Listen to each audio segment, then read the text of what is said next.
ইমাম মন্ডলীর মুক্তি নেয়। সেই মুক্তি স্বাধীনতার লক্ষ্য নিয়ে সবাইকে আহ্বান। ইলেকট্রনিক মিডিয়ার পক্ষ থেকে আজকের এই অনুষ্ঠানকে সম্প্রচারের মাধ্যমে সারা দুনিয়ার সমস্ত মানবিক মানুষ ও আহলে রাসূলের আপনদেরকে নিজেদের পথে নিজেদের দিশায় ঐক্যবদ্ধ হওয়ার জন্য যারা সহযোগিতা করছেন সকলকেই বিপ্লবী অভিনন্দন জানাচ্ছি। বন্ধুরা আমার, আমাদেরকে খেয়াল রাখতে হবে, মুলকিয়তকে কবুল করা যাবে না।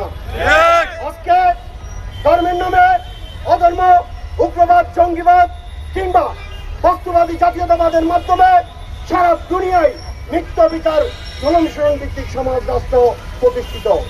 এই অবস্থায় কারবালার আপন, আহলে রাসূলের আপন, সত্য সুবিচার, মানবাধিকারের আপন কেউ চুপ করে বসে থাকতে পারে না।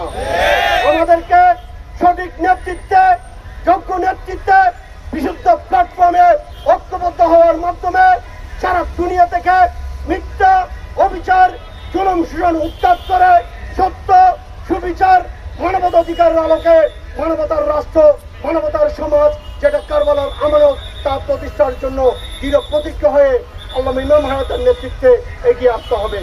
সেই ইমামের দিশায় কারবালার আমানতকে রক্ষায় সকল ঐক্যবদ্ধ হওয়ার জন্য আহ্বান জানাচ্ছি।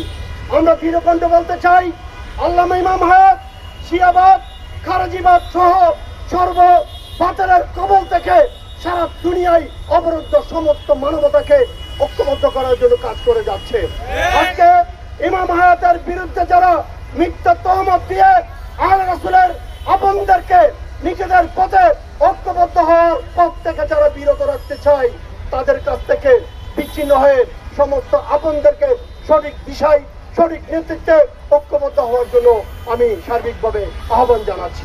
বন্ধুরা আমার, ইমাম হায়াতের নেতৃত্বে অহিংস, অসাম্প্রদায়িক, সার্বজনীন, মানবিক ও ধর্মীয় মূল্যবোধের আলোকে কারবালার চেতনার যে সমাজ, সেই মানবতার রাষ্ট্র, মানবতার দিশায় সকল সমস্ত মানবিক মানুষকে ঐক্যবদ্ধ হওয়ার জন্য বিশ্ব সুন্নি আন্দোলনের 40 দফা দিশা দাবির আলোকে বিশ্ব ইনসানিয়ত বিপ্লবের বাংলাদেশ শাখা ইনসানিয়ত বিপ্লব বাংলাদেশের পতাকা দলে ঐক্যবদ্ধ হয়ে সকলকেই মানবতার রাষ্ট্র প্রতিষ্ঠায় এগিয়ে আসার আহ্বান জানিয়েই আমার সংক্ষিপ্ত আলোচনা এখানে শেষ করছি।